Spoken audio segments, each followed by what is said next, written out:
a guy, you start to have maybe one or two episodes Right. of non-performance, and then it starts to play on the mind. Yeah, am I going to be successful this time? Is it not going to be successful this time? And then now the anxiety plays a role. So now what was more fun becomes a stressor. And this and so now what do you do now? You're not sure of the performance. So now you say there's a start to have excuses. I'm tired, I have headache, I don't feel too well. Because you want to avoid the next set of stresses and all of those things. There you go. And so now there's a disconnect. Now the woman, am I as attractive? Does he find someone else? And so now you start to have arguments. And now you start to introduce another issue in the relationship. But it just started out with a little physiologic defect or just a performance issue. You call it performance issue, but really, what's erectile dysfunction, doctor?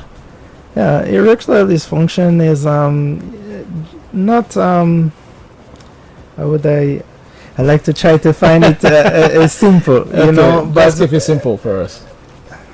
Don't use any medical jargon or this huge medical term. There's where I try to But get give it to from. us anyhow you can. I'm sure would find a way to understand it still. So it's in the simplest way is what we call it, different things like impotence. Right. Yeah. It's just not the inability to I'd say impotence. Okay. So now when we're talking erectile dysfunction, does it just affect those who are like of age, or does it happen to young people as well? Does he respect age? I'll tell you, it affects across all the ages. Oof. And I would like to go to the stories again. That Please, we love affect those all the stories. ages. We love those stories, Dr. Williams. So we'll start with a more common age. These things show up around the 40s, and to avoid the medical jargon, a lot of times it's essentially a blood flow issue. So things start to show up with 40s depending on your lifestyle. So for instance, you have maybe a 44, 45-year-old male, and he goes to his there's a health fair, goes to the health fair, found his blood pressure is a little bit high, goes to his doctor, recheck with the doctor a month later, and then he gets placed on high blood pressure medicine. Okay. And for a few months, he started to notice the performance issue. First, it may just started out as not lasting as long. Right. But then it turns into, well, it didn't get erected at the point he likes. Okay. Anxiety set in, and now you start to have the snowball effect. And so one of the things is we like to also treat what we call the underlying effects, right? So, how to treat the high blood pressure does play a role. Then you have a younger, maybe a 30-year-old, 30-year-old male comes in, had a little difficulty in the last prior relationship. Certain things were said when the relationship was dissolving. So now he has a new partner. And because of what was happening in the prior relationship, his confidence isn't there. And so now you have the role of anxiety that plays a role. So now looks like anxiety is a big deal that contributes to erectile dysfunction. Or maybe it's the anxiety sets in after you might have experienced the problem itself. So a little bit earlier, I wanted to avoid what causes erectile dysfunction. I wouldn't put it to you directly. So I was going to. I mean, a lot of people find it. Some people would say, okay, it can never be my portion. You know how we can be quite religious in this part of the world, like, nah, it will not be my portion and all of those things. Yeah. But those who are experiencing really did not wish it upon themselves.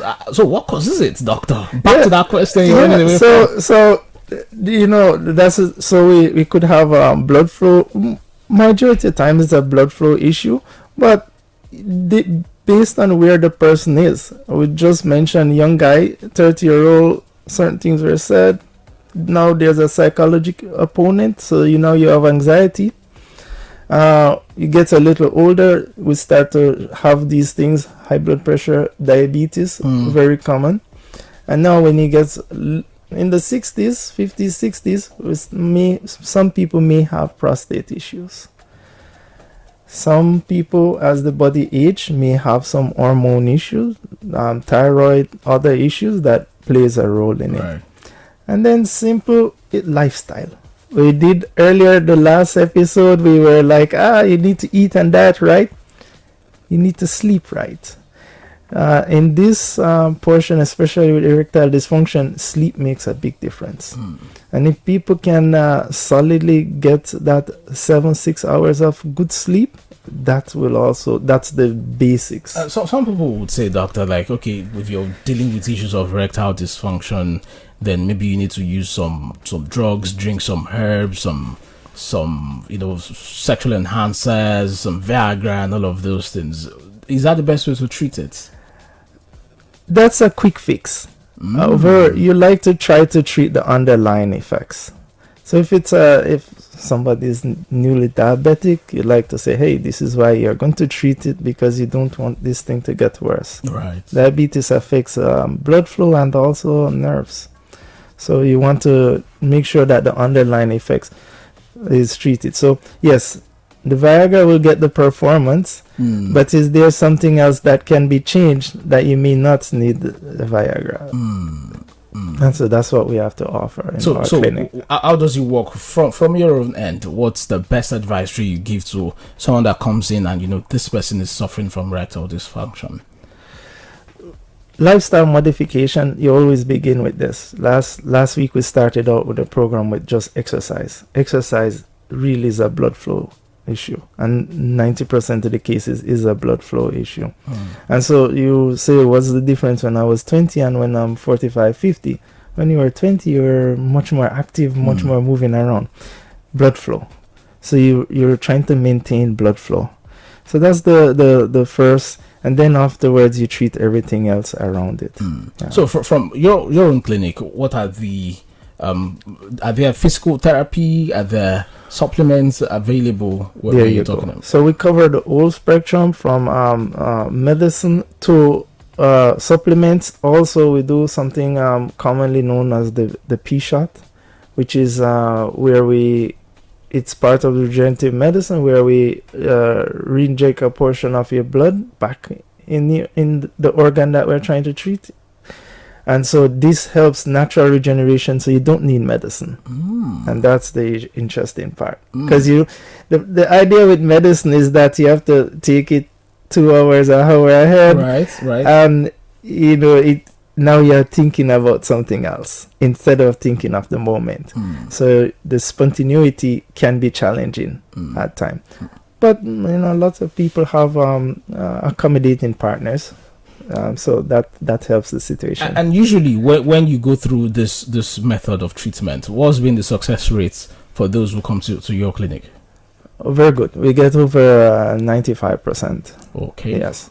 We do have issues, and it depends on how poorly the person was to begin with. A lot of issues have to do with after prostate surgeries, where there's a significant damage to the nerves.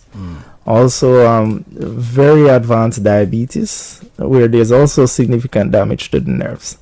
So that's really most the failure rates are going to come in. But in other than that, says 19 out of 20. I mean that should boost the confidence level of anyone who wants to come through to your clinic. You want to tell us maybe contacts of those who are looking at it like, okay, maybe this Dr. Williams is a real deal. I think I can, go to them and, privately come to you my erectile dysfunction problems, how can they contact you? You could contact us at 091 639 55392 or 081 205 75581.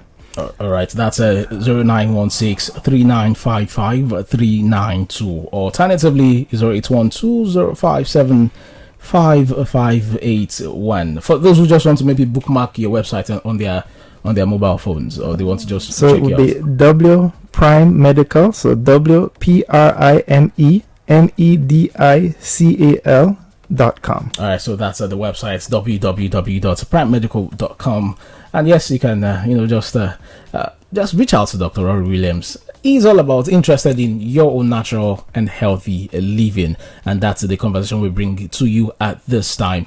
The only thing you want to do is just stay tuned. Usually on Saturdays at this time, Dr. Rory Williams always come around, to discuss varying issues of health and how they concern you and I. Dr. Rory Williams, thank you very much for coming on ground again today. Parting shots before we let you go. Don't underestimate the powers of sleeping. A solid night's sleep does wonders for the body. That's very powerful. Okay, so let's go get some rest, right? All right, thank you for joining us. Of course, let's get back to more music and more interesting content on the Good 9.7 FM. This is Mayor calling out your body. Stay here. Fresh.